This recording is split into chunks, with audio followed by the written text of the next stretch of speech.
J'ai surpris ma belle-mère murmurer à mon mari. Laisse-la finir la maison, on la mettra dehors après. Paulina pensait construire la maison de ses rêves. En réalité, elle construisait le piège parfait pour les autres. Pendant 4 ans, elle avait économisé chaque centime. Pas de luxe, pas de voyage, pas de folie. Juste un objectif, bâtir enfin son propre foyer, sur ce terrain hérité de sa grand-mère. Puis, Mikhaïl est entré dans sa vie. Charmant, attentionné, rassurant. Le genre d'homme qui sait dire exactement ce qu'une femme blessée ou fatiguée a besoin d'entendre. Il l'écoutait parler de ses projets pendant des heures. Il disait admirer sa force. Il promettait un avenir à deux. Paulina y a cru. Elle a épousé l'homme, sans voir qu'il épousait surtout son argent, son terrain et sa future maison. Au début, tout semblait parfait. Sa belle-mère, Svetlana, se montrait douce, presque affectueuse. Elle complimentait Paulina, admirait les plans, visitait le chantier, l'encourageait à continuer. Mikhaïl a de la chance d'avoir une femme aussi sérieuse, répétait-elle avec un sourire. Paulina ne voyait pas le poison derrière les compliments. Les mois passaient. La maison prenait forme. Les murs étaient montés, le toit presque terminé, les fenêtres posées. Encore quelques mois, et elle pourrait enfin y vivre. Mais un soir, tout a basculé. Paulina rentre plus tôt que prévu. Elle ouvre la porte doucement. La lumière est allumée dans la cuisine. Elle entend des voix, celles de son mari et de sa belle-mère. Au moment où elle passe devant la porte, elle entend son prénom. Elle s'arrête et là, sa vie s'effondre. D'une voix basse, presque froide, sa belle-mère murmure. « Laisse ta poule finir la maison. Tu auras toujours le temps de la mettre dehors après. » Le sang de Paulina se glace. Elle reste figée. Puis, elle entend la réponse de son mari. « Je ne l'ai pas épousée par amour. Je savais qu'elle avait de l'argent. J'ai juste attendu le bon moment. » Chaque mot est un coup de couteau.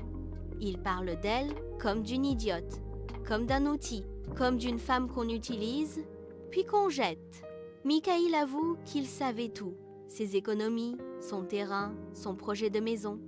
Sa mère, elle, a déjà tout calculé. La stratégie est simple. Laisser Paulina investir jusqu'au dernier centime, attendre que la maison soit terminée, puis divorcer et récupérer la moitié. Peu, être même plus. Dans la cuisine, il rit presque.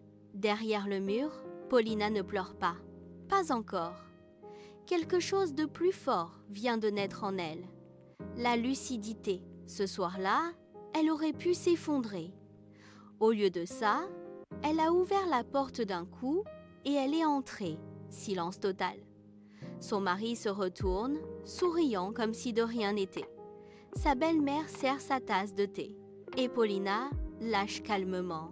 Alors comme ça, je suis la poule qui doit finir la maison avant de se faire jeter ? Leur visage change instantanément. Ils comprennent. Elle a tout entendu. Mikhaïl tente de balbutier. Sa mère essaye de nier. Puis, voyant que c'est inutile, elle devient agressive. Elle ose même dire « La maison a été construite pendant le mariage. Mon fils a donc des droits. » Mais cette fois, Paulina n'est plus la femme naïve qu'il croyait manipuler. Elle les regarde droit dans les yeux et répond « Le terrain m'appartient. L'argent vient de moi. Tous les paiements sont à mon nom. Tous les contrats, toutes les factures, tous les justificatifs. Vous n'aurez rien. » Pour la première fois, la peur change de camp. Dès le lendemain, Paulina agit.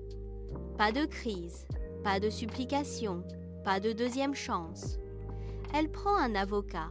Elle rassemble tous les documents. Chaque reçu, chaque virement, chaque preuve. Mikhaïl appelle, supplie, tente de revenir en arrière. Sa mère menace, crie, essaie de faire pression, mais c'est fini. Le masque est tombé. Le divorce est prononcé. Au tribunal, les preuves parlent. Mikhaïl n'a pas investi un seul centime. Le terrain appartient à Paulina avant le mariage. La construction a été financée uniquement par elle. Le verdict tombe. La maison reste à Paulina, entièrement. Mikhail repart les mains vides. Sa mère aussi. Et Paulina? Elle termine la maison, seule, fatiguée, oui, blessée, profondément, mais debout. Quelques mois plus tard, elle s'installe enfin chez elle. Une vraie maison, lumineuse, paisible, construite avec son argent, sa force et son courage. Même après tout ce qu'il lui a fait, Mikhail ose revenir. Il dit qu'il regrette, qu'il a changé, qu'il l'aime. Paulina le regarde, sans colère, sans trembler, et répond « Tu ne m'aimais pas, moi. Tu aimais la maison que tu pensais me voler. » Puis, elle s'en va, sans se retourner. Aujourd'hui, Paulina vit dans cette maison. Sa maison.